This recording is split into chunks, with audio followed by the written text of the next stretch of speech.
Ice cream की खेती। बच्चों, आज जो कहानी मैं आपको सुनाने वाली हूँ उसका नाम है आइसक्रीम की खेती। मोनू और सोनी दोनों भाई बहन थे। वो अपनी माँ सुंदरा के साथ रहते थे। उनके पापा की मृत्यु कुछ साल पहले एक सड़क हादसे में हो चुकी थी। सुंदरा दूसरों के घरों में झाड़ू पोछा करके घर का खर्च निकालती थी। मोनू और सोनी वहीं गांव में किसी सरकारी स्कूल में पढ़ाई करते थे। दोनों को एक बहुत गंदी आदत थी। दोनों बात बात पर झूठ बोलते थे और बड़ी बड़ी बातें करते थे। शरारत के मामले में तो इन्हें महारत हासिल थी। स्कूल के सभी छात्र, गांव के सभी लोग, उसके दोस्त सभी इसकी शरारत से परेशान रहते थे। एक दिन इनके स्कूल में एक प्रतियोगिता का आयोजन होता है। सुबह सुबह दोनों प्रार्थना करने के लिए जाते हैं। तभी प्रिंसिपल सर असेंबली में आकर बोलते हैं, बच्चों, मैं आप सभी को बताना चाहता हूँ कि हमारे विद्यालय में एक प्रतियोगिता का आयोजन होने वाला है, जिसमें सभी बच्चे अपना अपना पौधा उगाएंगे और जिसका पौधा सबसे ज्यादा बड़ा होगा उस पौधे में बच्चे का नाम लिखा जाएगा और वह हमेशा के लिए यहीं पर रहेगा। और इस प्रतियोगिता में सभी बच्चों को हिस्सा लेना कंपलसरी है। इतना बोलकर प्रिंसिपल सर वहां से चले जाते हैं। तभी कुछ देर में प्रार्थना भी पूरी हो जाती है और बच्चे अपनी अपनी कक्षा में चले जाते हैं। अगले दिन प्रतियोगिता शुरू होने वाली थी। रोज की तरह कक्षा चलती है और शाम होती है और छुट्टी हो जाती है। सभी विद्यार्थी स्कूल से निकल कर आते हैं। तभी मोनू सोनी से बोलता है, यार सोनी, कैसी बोरिंग प्रतियोगिता रखी है ना, पेड़ उगाने की। हाँ भाई, तुम सही बोल रहे हो। ये भी कोई प्रतियोगिता है? कोई खाने की प्रतियोगिता रखते, खेलने कूदने की रखते, बस ये क्या गड्ढा करो और उसमें पेड़ उगा दो वगैरह वगैरह।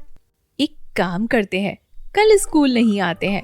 ना बजेगा बांस, ना बजेगी बांसुरी। आना तो पड़ेगा यार, तुझे पता है ना वह खड़ूस प्रिंसिपल हमें कितनी सुनाएगा। छोड़ना, वैसे भी रोज तो हम उसकी बात सुनते ही हैं। कभी कभार मार भी पड़ेगी तो क्या हो जाएगा। उस गड्ढा करके पेड़ उगाने से तो अच्छा है कि हम मारी खा लें। यार, ऐसा होता ना कि हम पैसों के भी पेड़ उगाते तो कितना मजा आता। हम दिन रात पैसों के पेड़ उगाते और हमारे पास खूब सारा पैसा होता। कितना मजा आता ना भाई। हाँ यार सोनी, फिर जब मन करता तब हम आइसक्रीम भी खा लेते। इस तरह बातचीत करते करते मोनू और सोनी घर पर पहुंच जाते हैं, जहां पर उनकी माँ उनका इंतजार कर रही होती है। वह दोनों घर पहुंचते हैं। तभी सुंदरा अपने बच्चों से बोलती है, अरे आ गए मेरे लाल, कपड़े बदलो, मैं तुम्हारे लिए अभी खाना लगाती हूँ। सुंदरा के इतना बोलते ही मोनू एक झूठ बोल देता है, माँ, कल हमारे स्कूल की छुट्टी है। अच्छा बेटा, किस चीज की छुट्टी है? माँ, प्रिंसिपल सर बोल रहे थे ये कुछ जयंती वयंती है। अभी मैं भूल गया, मुझे याद नहीं आ रहा, लेकिन कल तो छुट्टी है, कल हम खेलने जाएंगे। अच्छा ठीक है बेटा, कल छुट्टी है तो अच्छी बात है, लेकिन अभी जाओ और कपड़े बदलो और आके खाना भी खा लो। इस तरह मोनू सुंदरा से झूठ बोल देता है और कुछ देर में कपड़े बदल कर आता है। सभी मिलकर खाना खाते हैं। तभी दूसरे दिन सूरज निकलता है। मोनू की आंखें खुलती है और वो तुरंत सोनी के पास भागकर जाता है और उससे बोलता है, अरे सोनी उठ, तुझे पता है, उठ, उठना उठना। क्या है भाई, क्यों परेशान कर रहा है? क्या हो गया? सुबह सुबह मेरी नींद क्यों खराब कर रहा है? मुझे सोने दे। अरे सुनना बहना, मैंने आज सुबह एक सपना देखा था कि जंगल के पास में एक पेड़ है। उस पेड़ में चमत्कारी दरवाजा है जिसके अंदर एक जादुई दुनिया है और वहाँ सभी लोग रंग बिरंगी आइसक्रीम की खेती कर रहे हैं। चलना, हम भी चल के देखते हैं, क्या पता ये सच हो। ए मोनू, सुबह सुबह पागल तो नहीं हो गया तू? तू दिमाग मत खा मेरा, मुझे सोने दे।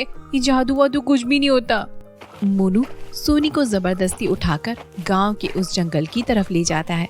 दोनों भाई बहन उस सुनसान रास्ते पर निकलते हैं और उस चमत्कारी दरवाजे को ढूंढने लगते हैं, लेकिन वह पेड़ उन्हें कहीं भी नजर नहीं आता। तभी सोनी को बहुत जोर से गुस्सा आता है और वो मोनू को डांट देती है, बेवकूफ कहीं का, तूने कहा था यहाँ पर कोई दरवाजा है, लेकिन यहाँ पे कोई दरवाजा नहीं है। सुबह सुबह मेरी नींद खराब करके मुझे यहाँ पे ले आया, कमीना कहीं का। सोनी के इतना बोलते ही मोनू की नजर एक सूखे पेड़ पर पड़ती है, जिसके तने पर एक गुफा होती है। दोनों उस पेड़ के पास भागकर जाते हैं और उस गुफा के अंदर घुसते हैं और देख सामने एक चमकीले रंग का दरवाजा होता है, जिसमें से रोशनी इधर उधर फैल रही होती है। उस दरवाजे को देखकर मोनू बहुत खुश होता है और खुशी से उछलकर सोनी का हाथ पकड़कर उस दरवाजे के अंदर घुस जाता है। मैंने बोला था ना, एक चमत्कारी दरवाजा है, और देख हम इस जादुई दुनिया में पहुंच गए हैं बहना। वे दोनों एक ऐसी दुनिया में पहुंच जाते हैं जहां पर सब कुछ बहुत अजीब होता है। वहां के लोगों के कान घोड़े के कान की तरह होते हैं और सभी वहां पर आइसक्रीम की खेती में लगे होते हैं, जिसे देखकर मोनू की खुशी का तो कोई भी ठिकाना नहीं होता। सोनी की आंखें तो फटी की फटी रह जाती है। उनका सपना सच होते देख उन्हें यकीन नहीं हो रहा था। तभी वह एक कदम आगे बढ़ते हैं और एक उन्हें आदमी मिलता है। वह उस आदमी से पूछते हैं, यहाँ कौन सी दुनिया है और यह सब यहाँ पर क्या हो रहा है। तभी वह अजीब सा आदमी मोनू को बताता है कि यहाँ जादुई आइसक्रीम की दुनिया है।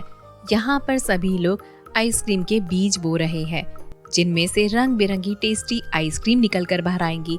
यह सुनकर सोनू बहुत खुश हो जाता है और कुछ आइसक्रीम के बीज उस अजीब आदमी से मांग लेता है। और वह आदमी मोनू को बोलता है, इन आइसक्रीम के बीजों को तुम अगर आज रात को बो दोगे तो कल तक इसमें से रंग बिरंगी आइसक्रीम निकल जाएंगी। मोनू और सोनी तुरंत घर पर वापस आते हैं और घर आकर अपने छोटे से खेत में उस आइसक्रीम के बीजों को बोने लगते हैं। मोनू को रात भर नींद नहीं आती कि सुबह उसकी आइसक्रीम की फसल उग जाएगी, और वह अपने मन में सोचता है कि वह उस आइसक्रीम को बाजार में जाकर बेचेगा और खूब सारे पैसे कमा लेगा। उसके मन में पैसों का लालच बहुत ज्यादा बढ़ गया था। उसे रात भर नींद नहीं आती। अगली सुबह मोनू तुरंत अपने खेत की तरफ भागता है और देखता है कि वहाँ पर कोई भी आइसक्रीम का पेड़ नहीं उगता। मोनू यहाँ देखकर बहुत ज्यादा निराश हो जाता है और तुरंत उस पेड़ के पास जाकर दोबारा उस जादुई दुनिया में जाता है और उस अजीब से आदमी से पूछता है कि मेरे खेतों में आइसक्रीम का पेड़ क्यों नहीं निकला। आपने मुझसे झूठ बोला था कि आइसक्रीम के पेड़ उगेंगे, लेकिन इसमें से कोई आइसक्रीम के पेड़ नहीं निकले। मुझे नहीं चाहिए आपके बीज, आप बहुत गंदे हो। इतना बोलकर मोनू वहाँ से गुस्से में वापस आ जाता है। अगले दिन वहाँ पर सोनी जाती है और उस जादुई बीजों को लेकर वापस आती है और उसे अपने खेतों में बो देती है। रात भर सोने के बाद भी उसे नींद नहीं आती। वह अपने मन में सोचती है कि यह आइसक्रीम जब उगेगी तो वह उसे गरीब बच्चों के बीच में बांटेगी, जो बच्चे आइसक्रीम नहीं खरीद सकते। तभी सुबह हो जाती है। सोनी अपने भाई मोनू को लेकर खेतों में जाती है और देखती है कि वहाँ पर बहुत सारी रंग बिरंगी आइसक्रीमें उग चुकी थी। मोनू को समझ नहीं आता कि जब सोनी ने आइसक्रीम के बीज बोए तो उसमें से आइसक्रीम के पेड़ निकले, मगर जब उसने आइसक्रीम के बीज बोए थे तो उसमें से आइसक्रीम के पेड़ क्यों नहीं निकले। तभी मोनू सोनी को लेकर उस जादुई पेड़ के पास में जाता है और जादुई दुनिया में घुसता है। वहां जाकर वह उस अजीब आदमी से पूछता है कि सोनी के खेतों में आइसक्रीम के पेड़ उगे हैं और मेरे में क्यों नहीं। तो वह अजीब आदमी बड़े प्यार से मोनू से कहता है कि यह सब मैंने तुम्हें सबक सिखाने के लिए किया था। बेटा मोनू, तुम्हें आइसक्रीम के पेड़ इसलिए नहीं मिले क्योंकि तुम्हारे मन में लालच पैदा हो चुका था।